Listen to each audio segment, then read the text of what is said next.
Guys, it's Retro Rose here, and welcome back to another Mushy Monday. We are going to continue our life beginning and always with another moment called Ghosts. Last video we did the library memory or moment where we spent time with Lizzie, Shoal, and Cove, and we just kind of had a hide and seek game, and we ended up eating free pizza at the end of it. Today we're gonna play Ghosts. I'm not too sure with this. I'm thinking it may be a Halloween thing, but I'm very excited for it. And if you are new here, again, my name is Retro Rose. I play a variety of games ranging from indie horror to visual novel to cute and cozy, you name it. And I hope by the end of this video that you become a part of my rose garden and like and subscribe. Without further ado, let's do the ghost moment. I hope it is a Halloween thing. The night was incredibly still. You really couldn't ignore how silent it was. It was almost eerie. You could never hear Lizzie snoring in the next room over. It was hard to believe how much of a blur today was. Summer sure did slip right past you. You flipped through the moments like pages in a scrapbook as you laid in bed. The one that stuck out all seemed to include your new neighbor Cove. It was fun how he had become such a bigger part of your life in such a short span of time. You thought a lot about what adventures you could have tomorrow until sleep started to catch up to you. Then you heard something scrape against the window. It wasn't that uncommon for the wind to push the tree branches against the glass. Summer breezes were the worst sometimes, but the more you tried to ignore it, the louder it seemed like it became. It was like something was trying to get your attention. You lifted your head off the pillow to get a better look. Nothing was there. Nothing you could see, at least. You had to investigate mysterious sound. You practically jumped out of bed and crept downstairs to go outside. Your moms were still awake. They stayed up so late, it seemed. Lucky they were watching TV and didn't hear the soft click of the front door opening as you slipped past. You looked around the neighborhood for a few seconds, checking over each individual house. It looked normal, but it didn't feel that way. You knew you weren't supposed to be out here right now. It scared you. You didn't know what had come over you. If something bad happened, no one would know where you had gone, and the thought of that made your stomach tighten in fear. The ease with which you had slipped out only served to make you feel worse. Your moms didn't need to be vigilant because they had trusted you not to do exactly what you're doing. Rose. You twitched at the sudden call, immediately calming down upon seeing Cove walking up to you. It was strange, yet so completely normal to have him appear like this right now. What are you doing? I saw you standing around in the middle of the street from my window. You weren't sleeping either, why not? Cove turned up his lips to smile. Look at that devious smile. Almost as if he were amused by the question. Because.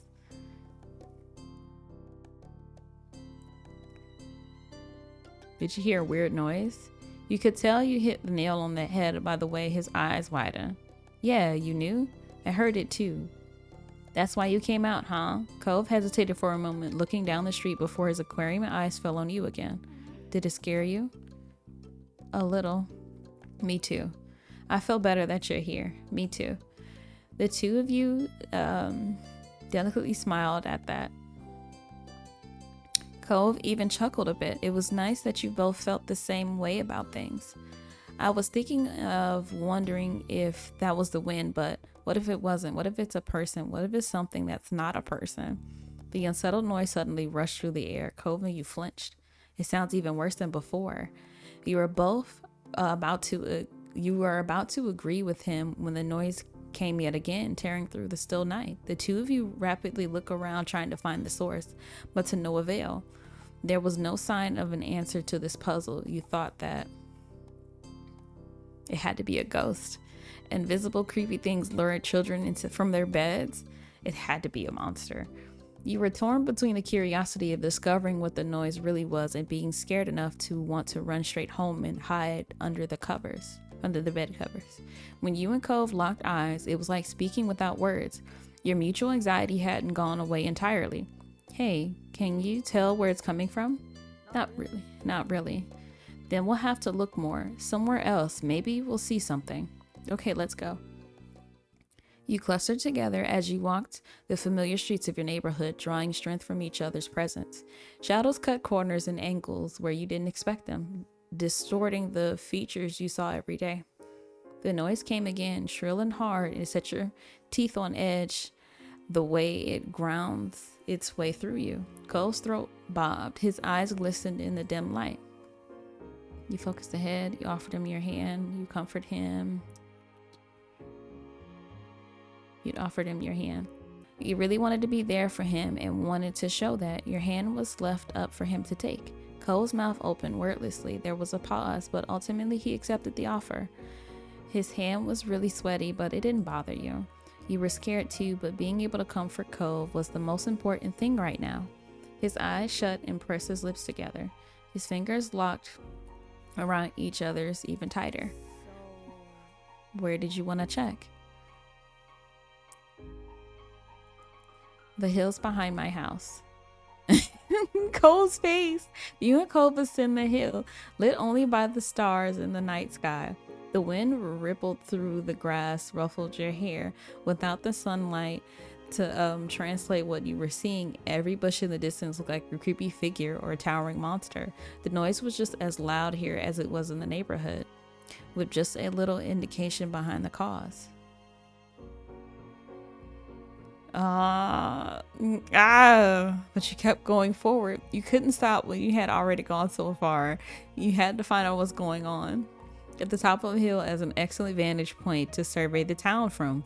Everything appeared normal. There was no out of place sight pinpointing the answer to this mystery. Without visible markers to guide your way, you suppose it was up to you and Cole to deduce the source of the sound. The hill had many great hiding places, and you intended to check them all. You upturned rocks, peered up trees, and rummaged in thick grass for anything that might bring some closure to all of this. You stuck close to Cove as you hunted for the source of the noise. When the shrieking noise shook the air, seeing him beside you calmed your racing heart. Seeking to ease your nerves and put aside thoughts of what might be out in this dark. On this dark, spooky night, you decided to strike up a conversation. Your search for the topic was more fruitful than your search for the noise. Your eyes fell on Cove's cast, and you were instantly inspired. Have you broken any other bones? No. Oh. It turned out that wasn't much of an engaging topic for him after all. I have oh man. I have sprained something before, but it wasn't my ankle. It was both of my wrists.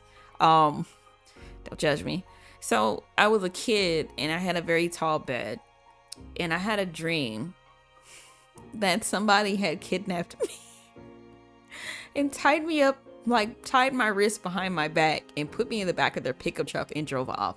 So I was kicking the back of the pickup truck in the dream, and I rolled off. And then when I rolled off in my dream, I rolled off in real life and then landed on my hand like this and sprained my wrist. It was really bad.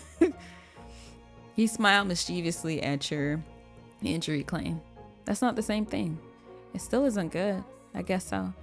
That put an end to your injury discussion, but Cole's calmer mood alleviated the bleak atmosphere like you hoped it would. Cove cast his eyes out to the darkness, feeling bolder. Does this make you feel strange? We were people who heard weird noises at night, and we're out here looking for what it is. It's like we're at the start of a book or a movie, and we're the main characters. Yeah. It's a horror story. Little did they know they were playing into the hands of the evil sea witch. A sea witch? She sleeps for hundreds of years at a time, waking hungry for children. Cole's lips wobbled. I don't like that story. He stopped. I'm sorry, it's not real. Cole shuffled his feet shyly. I know. Well, whatever the noise was, you were confident that you had established that it was not coming from the hill. Once you were satisfied nothing out of the ordinary was found on the hill, you had to consider your next steps. You could check the park. A private playground was empty as ever. You could just about hear the mysterious sound if you were quiet, but it had simmered down to a whisper. Cove was practically shaking when he realized it had progressed far enough to reach there. He swallowed hard, but faced you with a determined face. My dad says good detective work starts at home. He watches a lot of crime shows, so maybe it would be good to look closely. Okay.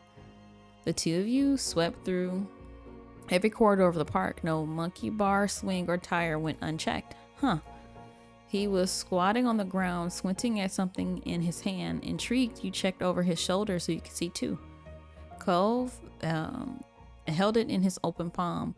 Coiled inside was a length of a sparkling chain. Chains of Sam's embedded in a fine links. Lifting it up, it became apparent how this had come to be here. You'd seen bracelets and necklaces enough to recognize that the clasp which held it together had snapped. It's broken. It's silver. Werewolves hate silver. Other things too, I think. This noise is caused by a monster. We could protect ourselves with it. Yeah. He flicked the chain as if cracking it like a tiny whip. I wonder if there anything else we could use out here. Cove considered this, frowning. I should grab some garlic before I left. His frown evolved into a scowl. It probably wouldn't have worked. Dad doesn't have real garlic. He gets fake garlic. It's little flakes in a jar, not really balls you have to cut up like Mom uses. Oh. Yeah, the flakes might be easier to use. We could sprinkle them around as we walk, I guess. From the begrudging tone, you could tell that he was still firmly on the side of fresh garlic. You had exhausted all the possible places to search in the park. Straightening up, you mushed over your next step. It's gone. What? Then you realized the noise, which had grown fainter and less frequent during your search, had died off completely. You and Cove shared puzzled looks, but neither of you had an answer for what was causing the mysterious sound, or made it go away. A yawn crept up on you, and all excitement had made you forget how late it was. Let's go home. We're not going to find anything now. The night was still as you walked home. With none of the usual background noise of the eerie whistle from before, you could hear every step you and Cove made like a cough in the movie theater. The two of you came to a halt outside your front door. Never before had it looked so ominous. Not to sneak back inside. Do you sneak out a lot? This is my first time. Yeah, I've never tried to do it until now. Thought so. How'd you know? I hadn't seen you out of my window this late before. It was fair, though. It could have been possible you were just good at sneaking, that this was the first time he had caught you. Were you worried about getting caught? No. He was so forthright that you believed him completely. But your dad, won't he get mad or sad if he catches you? He's never happy with what I do. Oh.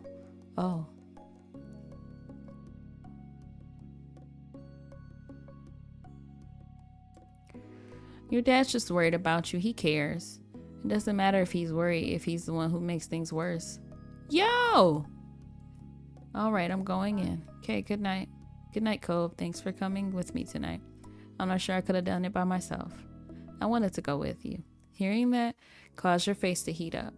You turned the doorknob as slowly as a clock's minute hand, holding your breath for a telltale click of the lock, then nudged it open. When all that happened was your door opening rather than blaring alarms that you feared, you melted with relief. Back inside your house, you were surprised to find Mom still watching TV. Weirder still, it looked like they were on the same show as they were watching before you left, yet you were positive you've been out investigating for hours. Perhaps you could use this distraction to your advantage. If you could just get up the stairs, you would be safe from suspicion. But how could you get there? You tried to sneak past. You hugged the wall as you creeped delicately across the perimeter of the room. It was a valiant effort that any spy would have been proud of, right up until the moment when you tripped over a power cord and nearly fell over. Rose? You might not have fallen, but your accident ruined your cover. You had been spotted. They abandoned the couch of their show and hurried over. They were still in a state of surprise. You weren't in trouble yet. Are you okay? What are you doing down here, sweetie? Did you have a bad dream? You couldn't bring yourself to own up to what you had done. I had heard scary noises. I came down here. Their surprise gave away to concern. Honey, Mom took you by the hand and led you upstairs. Oof, your hand is cold. Why didn't you come over to us? I was supposed to be in bed. You won't ever be in trouble for coming to us when you're frightened. We'd much rather you come to us than try to solve things all by yourself. Her phrase made you feel bad. The nervousness ate at you as you were tucked into bed. Your moms assume that your flushing and insistence on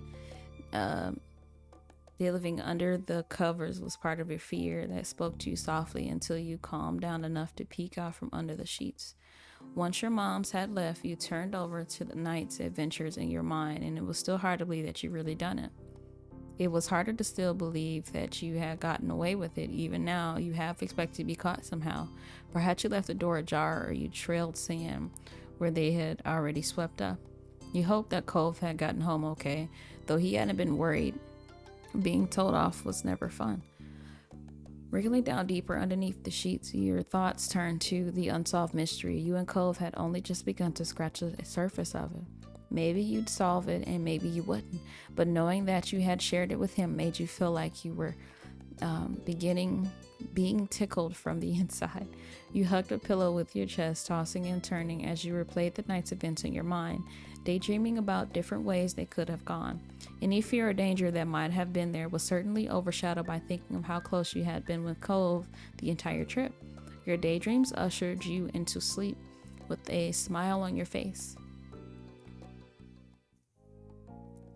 The next morning proceeded mostly like usual, though your mom seemed to be giving extra consideration since finding you last night. You later learned Cove didn't end up in trouble for the nightly escapade either. It was unclear whether that was because his dad chose not to punish him or if Cove got away with it. It was amazing to you that it all worked out for the both of you. As for the sound that started this all, the adults around here were convinced it was nothing more than the wind. For your imaginative mind, that wasn't nearly enough. How could they accept something so simply, so easily? Maybe it'll make more sense when you're grown up too. Oh. Well, guys, that was the ghost moment. That's definitely not what I expected. I really thought it was going to be a Halloween thing, but we did kind of have a better understanding of Cove and his dad's relationship, that it is a bit strained. So I'm very curious to see what more we can learn about him and how we can kind of help in that aspect. But if you watched up until this point, thank you for joining me on this journey for another moment with Our Life Beginning and Always, and I'll catch you next time. Bye.